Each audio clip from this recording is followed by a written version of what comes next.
ওরে বাপরে, আজকে সূর্য কোন দিকে উঠেছে? আমার হাতে বই, আমি কি পড়াশোনা করব? আমি কেন বইয়ের দোকানে ভাই? আমার এটা নিজেই কেমন জানি লাগতেছে, আমাকে লজ্জা লাগতেছে। আমি বইয়ের দোকানে কেন এসেছি ভাই? এটা কিভাবে এত বড় পরিবর্তন আসলো? চলো তোমাদের সাথে একটু শুরু থেকেই গল্প করা যাক। শুনলাম পড়াশোনা করে যে গাড়ি ঘোড়ে চড়েছে, আর এই নিষ্পাপ ছেলেটার ইচ্ছা হয়েছে সে গাড়িতে চড়বে, তাই সে চলে এসেছে বইয়ের দোকানে। কিন্তু শুধুমাত্র সে একাই আসেনি, তার সাথে তার আরো এক ফ্রেন্ড এসছে, সে একটা ফাজিল ফ্রেন্ড, তারও ইচ্ছা হয়েছে সে গাড়িতে চড়বে।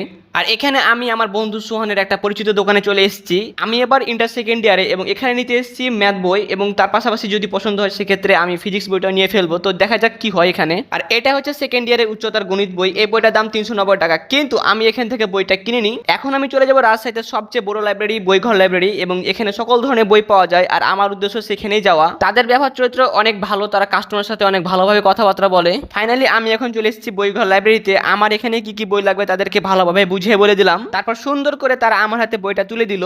আর অন্যদিকে বন্ধু সোহান, তার কাজই হলো ভিডিও করা, ছবি তোলা। আর আজকে সে আমাকে অনেক বেশি হেল্প করেছে। সোহান মামার কিছু ছবি তুলেছে, যে ছবিগুলো অনেক অনেক বেশি ভালো লেগেছে মামার। মামা তো সেই ছবিগুলো দেখে হেব্বি খুশি। আসলে মামা খুশি হবে না কেন? ছবিগুলো আসলে সুন্দর হয়েছে ভাই। ম্যাথ বইয়ের পাশাপাশি এই ফিজিক্স বইটাও নিলাম। ইনশাআল্লাহ এবার গাড়ি ঘোড়ায় চড়া থেকে আমাকে কেউ আটকাতে পারবে না। তারপর ঝটফট করে আমি অনলাইন পেমেন্টটা ছেড়ে দিলাম। এই হলো আমার কাঙ্ক্ষিত বই। সাবস্ক্রাইব কিংবা ফলো করে রাখো পরবর্তী ভিডিওর জন্য, এবং কমেন্ট করে জানাই দাও তোমার কাছে ভিডিওটা কেমন লেগেছে।